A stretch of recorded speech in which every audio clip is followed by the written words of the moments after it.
श्री भोले शंकर बोले, हे गौरी, पर्वतराज हिमालय पर स्थित गंगा के तट पर तुमने अपनी बाल्यावस्था में 12 वर्षों तक अधोमुखी होकर घोर तप किया था। इतनी अवधि तुमने अन्न न खाकर पेड़ों के सूखे पत्ते चबाकर व्यतीत किए।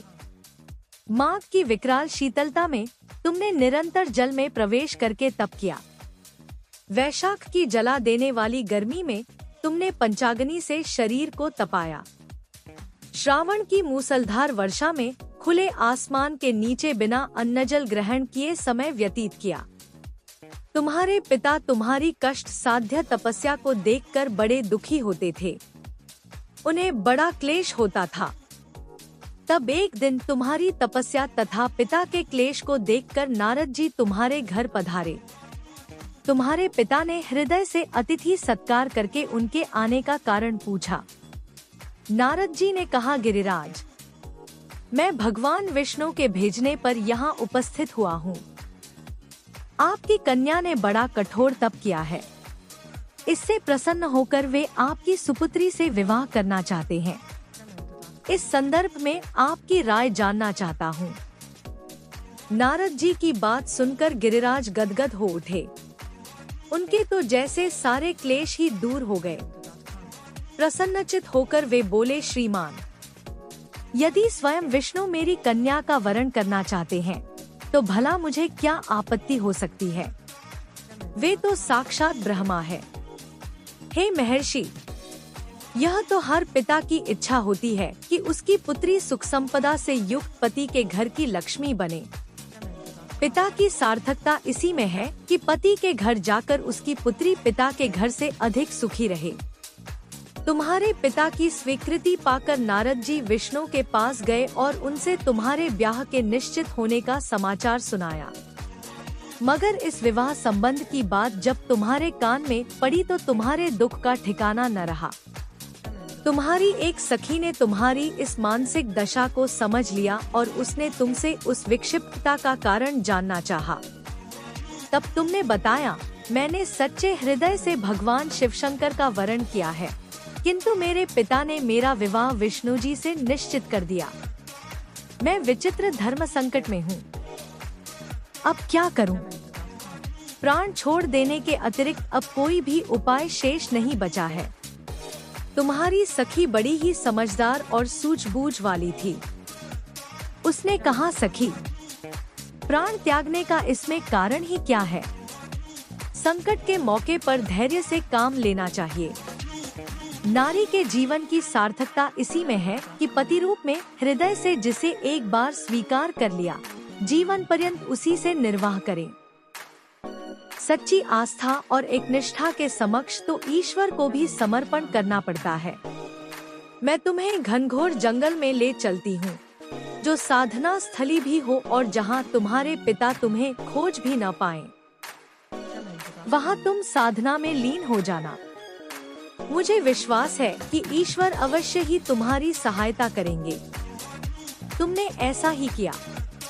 तुम्हारे पिता तुम्हें घर पर न पाकर बड़े दुखी तथा चिंतित हुए।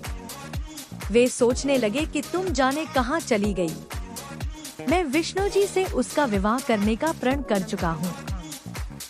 यदि भगवान विष्णु बारात लेकर आ गए और कन्या घर पर न हुई तो बड़ा अपमान होगा। मैं तो कहीं मुंह दिखाने के योग्य भी नहीं रहूंगा। यही सब सोचकर गिरिराज ने जोर शोर से तुम्हारी खोज शुरू करवा दी। इधर तुम्हारी खोज होती रही और उधर तुम अपनी सखी के साथ नदी के तट पर एक गुफा में मेरी आराधना में लीन थी। भाद्रपद शुक्ल तृतीया को हस्त नक्षत्र था। उस दिन तुमने रेत के शिवलिंग का निर्माण करके व्रत किया। रात भर मेरी स्तुति के गीत गाकर जागी। तुम्हारी इस कष्ट साध्य तपस्या के प्रभाव से मेरा आसन डोलने लगा। मेरी समाधि टूट गई। मैं तुरंत तुम्हारे समक्ष जा पहुंचा और तुम्हारी तपस्या से प्रसन्न होकर तुमसे वर मांगने के लिए कहा।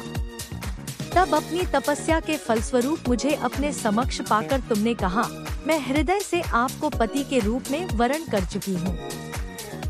यदि आप सचमुच मेरी तपस्या से प्रसन्न होकर आप यहाँ पधारे हैं, तो मुझे अपनी अर्धांगिनी के रूप में स्वीकार कर लीजिए। तब मैं तथास्तु कहकर कैलाश पर्वत पर लौट आया। प्रातः होते ही तुमने पूजा की समस्त सामग्री को नदी में प्रवाहित करके अपनी सहेली सहित व्रत का पारणा किया। उसी समय अपने मित्र बंधु व दरबारियों सहित गिरिराज तुम्हें खोजते खोजते वहां आ पहुँचे और तुम्हारी इस कष्ट साध्य तपस्या का कारण तथा उद्देश्य पूछा। उस समय तुम्हारी दशा को देखकर गिरिराज अत्यधिक दुखी हुए और पीड़ा के कारण उनकी आंखों में आंसू उमड़ आए थे। तुमने उनके आंसू पोंछते हुए विनम्र स्वर में कहा, पिताजी, मैंने अपने जीवन का अधिकांश समय कठोर तपस्या में बिताया है। मेरी इस तपस्या का उद्देश्य केवल यही था कि मैं महादेव को पति के रूप में पाना चाहती थी। आज मैं अपनी तपस्या की कसौटी पर खरी उतर चुकी हूँ। आप क्योंकि विष्णु जी से मेरा विवाह करने का निर्णय ले चुके थे, इसलिए मैं अपने आराध्य की खोज में घर छोड़कर चली आई। अब मैं आपके साथ इसी शर्त पर घर जाऊंगी कि आप मेरा विवाह विष्णु जी से न करके महादेव जी से करेंगे। गिरिराज मान गए और तुम्हें घर ले गए। कुछ समय के पश्चात शास्त्रोक्त विधि विधान पूर्वक उन्होंने हम दोनों को विवाह सूत्र में बांध दिया।